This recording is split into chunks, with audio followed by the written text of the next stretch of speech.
Students, अपने नए lecture के साथ इकबाल भी हाजिर है। बैक्टीरियोफेज का लाइफ साइकिल आज हमने पढ़ना है। बैक्टीरियोफेजेस क्या हैं, इस पे हम बात करेंगे और फिर हम इनके लाइफ साइकिल पे आएंगे। स्टूडेंट्स, बैक्टीरियोफेजेस जिस तरह आपने लोअर क्लासेस में कहा जी कि वायरसेस को हम क्लासीफाई करते हैं on the base of their host, उनके होस्ट की बेस पे। वो वायरसेस जो प्लांट को इन्फेक्ट करते हैं उनको हम प्लांट वायरसेस कहते हैं। वो वायरसेस जो एनिमल्स को इन्फेक्ट करते हैं उनको हम एनिमल वायरसेस कहते हैं। और हमने कहा जी कि वो वायरसेस जो बैक्टीरिया को इन्फेक्ट करते हैं उनको हम बैक्टीरियल वायरसेस या बैक्टीरियल वायरसेस को बैक्टीरियोफेजेस भी कहा जाता है। वर्ड बैक्टीरियोफेज दो वर्ड्स का कॉम्बिनेशन है, बैक्टीरियो और फेजेस। बैक्टीरिया को कहा जाता है और फेजेस ईटर को कहते हैं जी, बैक्टीरिया को खाने वाला। तो ये ऐसे वायरसेस हैं जिनका होस्ट जो है वो बैक्टीरिया है। तो हमने ये देखना है कि जी किस तरीके से एक वायरस बैक्टीरिया को इन्फेक्ट करता है और फिर क्या क्या उसका फेट हो सकती है। स्टूडेंट्स, हमारे पास जिस तरह आप सबको पता है कि जी बैक्टीरियल सेल प्रोकैरियोटिक सेल है और प्रोकैरियोटिक सेल होने के नाते इसके अंदर देयर इज नो न्यूक्लियस, कोई न्यूक्लियस नहीं है। कुछ न्यूक्लियर मटेरियल इसके अंदर in the form of nuclide present है, लेकिन कोई मेम्ब्रेन बाउंड न्यूक्लियस इसके अंदर मौजूद नहीं है। और इस बैक्टीरियल सेल की आउटर मोस्ट जो कवरिंग है वो क्या है, पेप्टिडोग्लाइकेन से बनी। तो आपने छोटी क्लासेस में भी पढ़ा और जनरल माइक्रोबायोलॉजी में आपने पढ़ा है कि पेप्टिडोग्लाइकेन जो है वो ग्राम पॉजिटिव बैक्टीरिया की आउटर मोस्ट कवरिंग होती है और ग्राम नेगेटिव बैक्टीरिया में इस पेप्टिडोग्लाइकेन की एक थिन लेयर होती है और उस थिन लेयर के बाहर एक आउटर मेम्ब्रेन होती है। अब हम ये कहते हैं कि जी ये वायरसेस जो हैं they are very much specific to their host, वो अपने होस्ट के लिए बड़े स्पेसिफिक होते हैं। होस्ट स्पेसिफिसिटी को मैं यूं डिफाइन करता हूं या मैं यूं एग्जांपल देता हूं कि एक ऐसा वायरस जो किसी एक प्लांट सेल को इन्फेक्ट कर सकता है तो वो वायरस एनिमल सेल को इन्फेक्ट नहीं कर सकता। ऐसा वायरस जो किसी एनिमल सेल को इन्फेक्ट कर सकता है वो प्लांट सेल को इन्फेक्ट नहीं कर सकता। और इवन इनकी अगर मैं स्पेसिफिसिटी की बात करूं तो सेलुलर लेवल पे स्पेसिफिसिटी है। अब लेट्स से हेपेटाइटिस वायरस है, भले वो ए है, बी है, डी टाइप है, जो भी है, तो वो आपके हेपेटोसाइट्स को इन्फेक्ट कर सकता है, आपके लिवर सेल्स को इन्फेक्ट कर सकता है, तो वो आपके बाकी सेल्स को इन्फेक्ट नहीं कर सकता, आपके न्यूरॉन्स को इन्फेक्ट नहीं कर सकता, आपके कोई ब्लड सेल को इन्फेक्ट नहीं कर सकता। इस तरीके से कोई ऐसा वायरस जो आपके लेट्स से लंग्स को इन्फेक्ट कर सकता है तो वो बाकी सेल्स को इन्फेक्ट नहीं कर सकता। और क्रॉस रिएक्टिविटी या अक्रॉस दी ऑर्गन्स बहुत कम ऐसे वायरसेस होते हैं कि जो इन्फेक्ट करते हैं और वो भी ड्यू टू कॉमन रिसेप्टर्स, कोई कॉमन रिसेप्टर होगा जिसकी वजह से उसको इन्फेक्ट करेंगे। अब इसी तरीके से हमारे पास बैक्टीरियोफेजेस हैं, तो बैक्टीरियोफेजेस मुख्तलिफ किस्म के बैक्टीरिया को इन्फेक्ट कर सकते हैं, लेकिन due to their specific receptors, जो स्पेसिफिक रिसेप्टर बैक्टीरियल सेल के ऊपर प्रेजेंट है उसके साथ वो अगर बैक्टीरियोफेज बाइंड कर सकता है तो फिर वो उसको इन्फेक्ट कर सकता है, अदरवाइज नहीं कर सकता। अब हम देखेंगे कि इनिशियली जब एक बैक्टीरियल सेल भले वो ग्राम पॉजिटिव है या ग्राम नेगेटिव है, अगर उसके ऊपर रिसेप्टर मौजूद है तो वायरस जब आता है तो क्या होता है,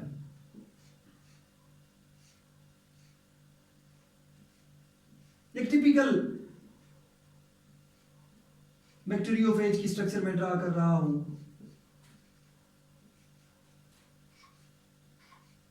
वेरी भी कर सकती है ये स्ट्रक्चर।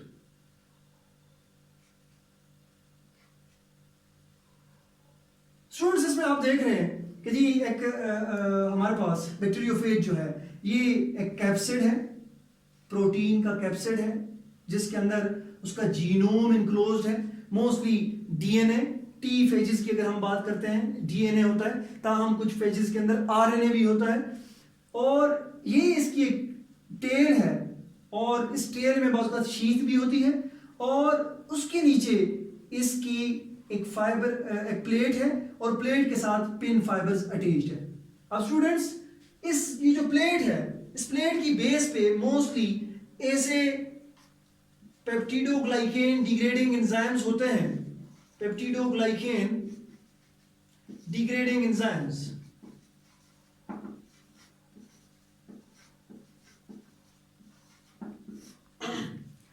कि जो पेप्टिडोग्लाइकेन को डिग्रेड कर सकते हैं, लेकिन ये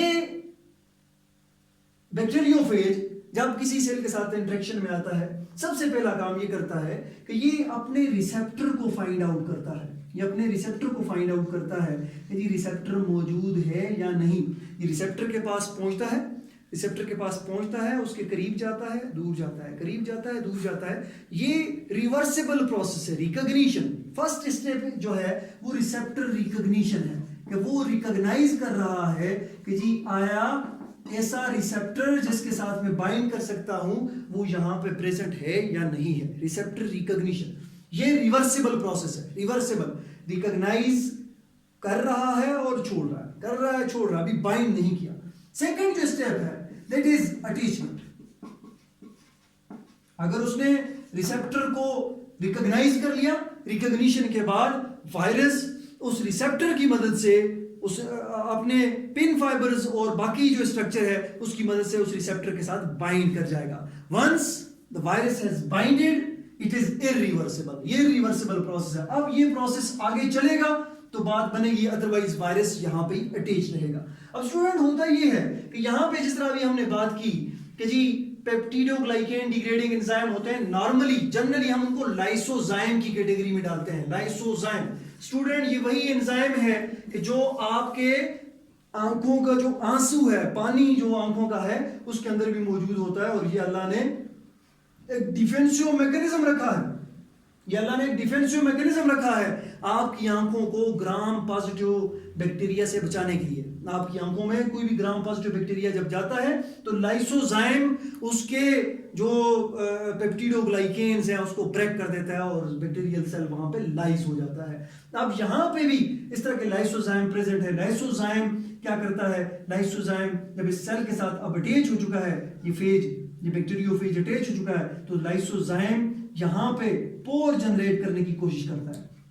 जब पोर ये जनरेट कर लेता है, पोर ये जनरेट कर लेता है, तो नेक्स्ट जो स्टेप है अटैचमेंट हो गई है। अटैचमेंट के बाद थर्ड जो स्टेप है दैट इज पेनिट्रेशन।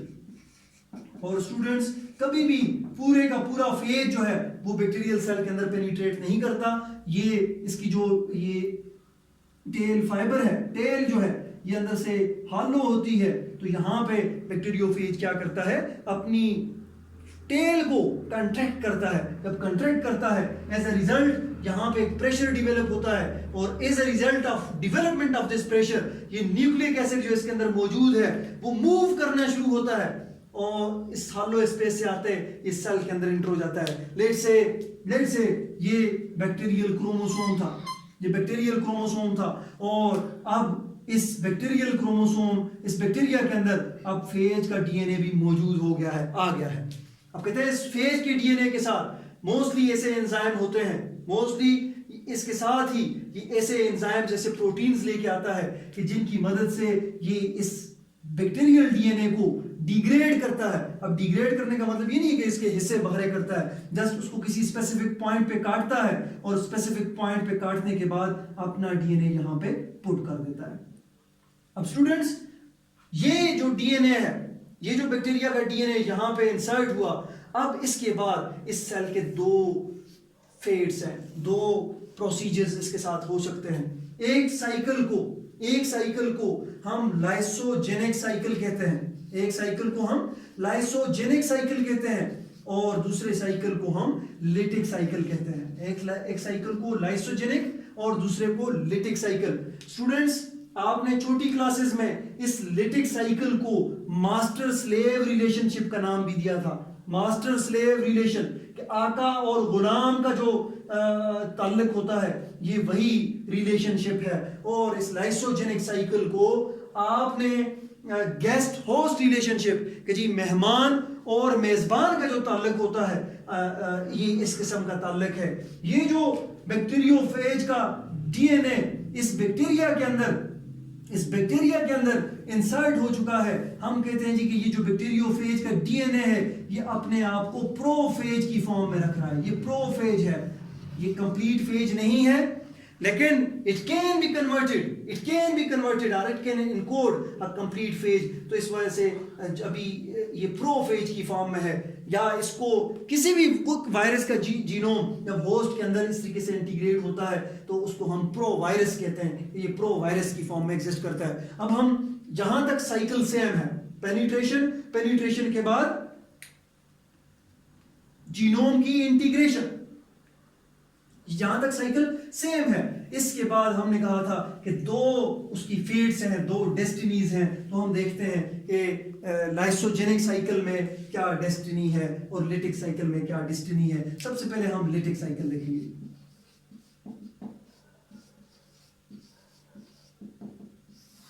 स्टूडेंट्स, ये आप सबको पता है कि वायरसेस जितने भी हैं they are obligate intracellular parasitic particles.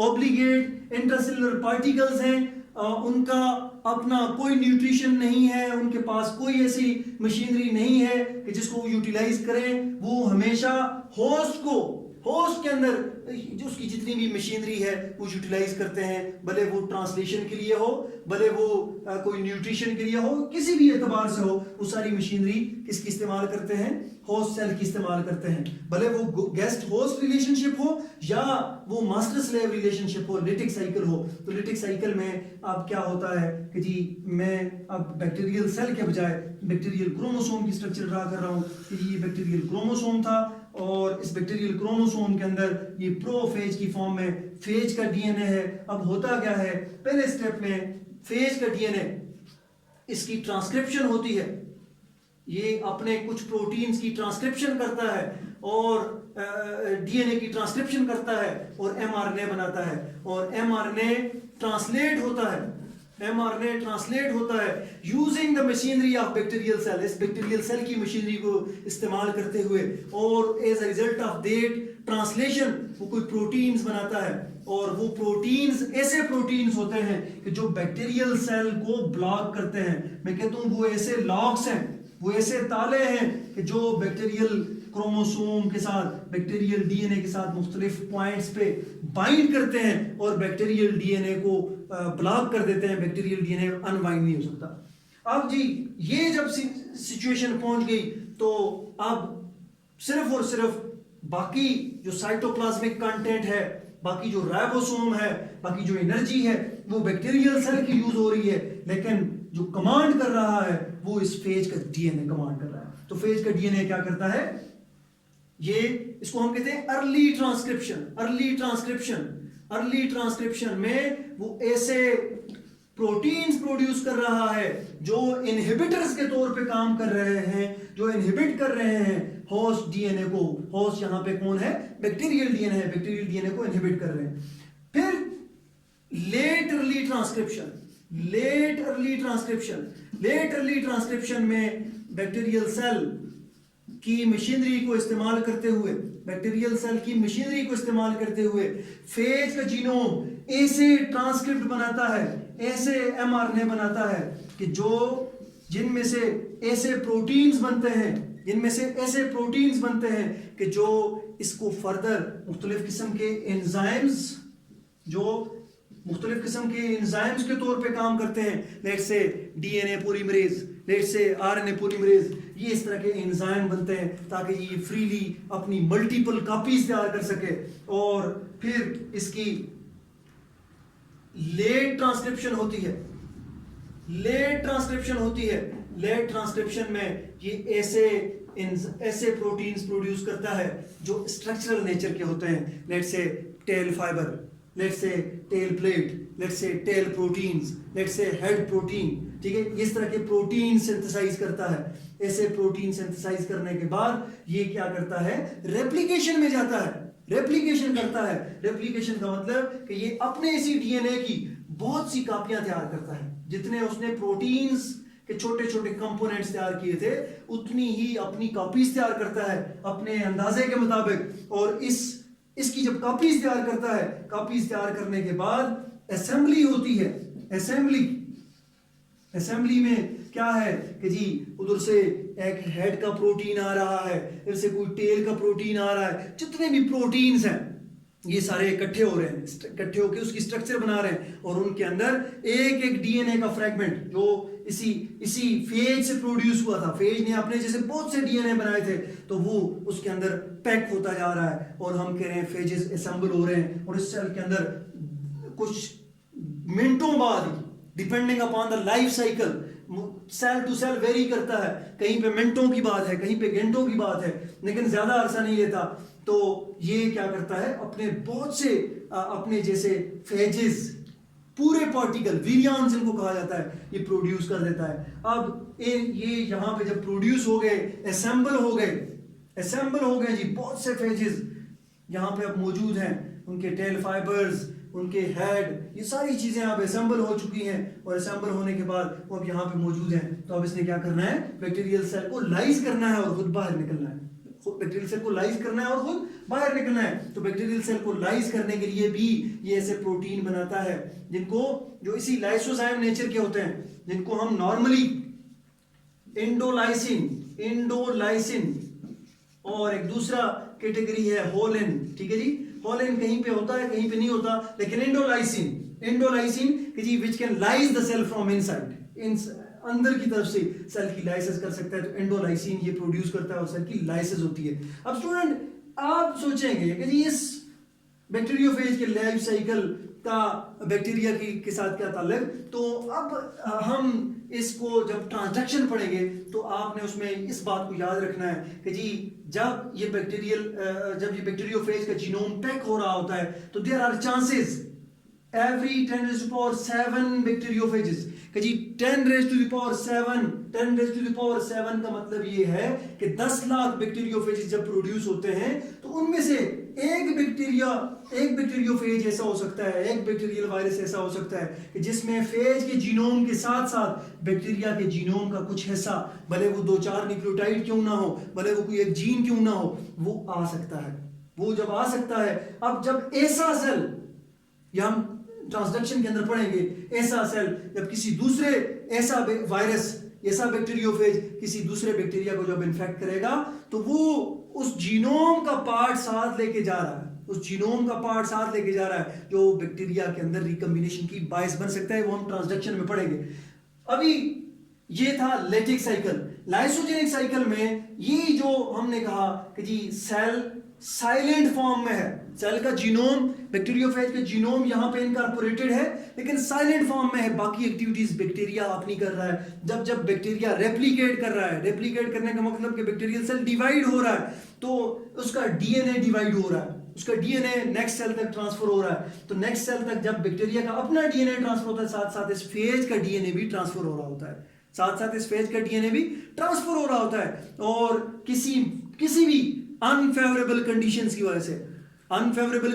वजह से किसी भी चीज ने, किसी भी ऐसा फैक्टर, कोई भी ऐसा एनवायरमेंटल फैक्टर जो बाज़ औक़ात इस बैक्टीरियोफेज के डीएनए को स्विच ऑन कर सकता है, और जो ही वो स्विच ऑन होता है तो बैक्टीरियल डीएनए को स्विच ऑफ कर देता है। जब स्विच ऑफ होता है बैक्टीरियोफेज, दोबारा वही अपने early proteins, late early proteins, और फिर लेट ट्रांसक्रिप्शन, और फिर रेप्लिकेशन, और फिर क्या अपने असेंबली, और असेंबली के बाद रिलीज, ये जो बाहर रिलीज होना है सेल का बस्ट होके जो न्यू विरियंस रिलीज हो रहे हैं, इस फिनोमेना को रिलीज कहा जाता है। तो कहने का मतलब ये हुआ कि हर जो लाइसोजेनिक साइकिल है, हर लाइसोजेनिक साइकिल जो है, उसका एंड भी किस पे होता है, लेटिक साइकिल पे होता है। बहुत से फैक्टर्स हैं, अभी तक कंप्लीट मैकेनिज्म जो है वो अननोन है, प्रोपोज्ड है मैकेनिज्म, तो उस मैकेनिज्म पे भी हम बात करेंगे कि कौन से फैक्टर हैं जो लाइसोजेनिक साइकिल को लेटिक साइकिल में कन्वर्ट होने पे मजबूर करते हैं। तो इसी के साथ मैं इजाजत चाहूंगा, अल्लाह हाफिज।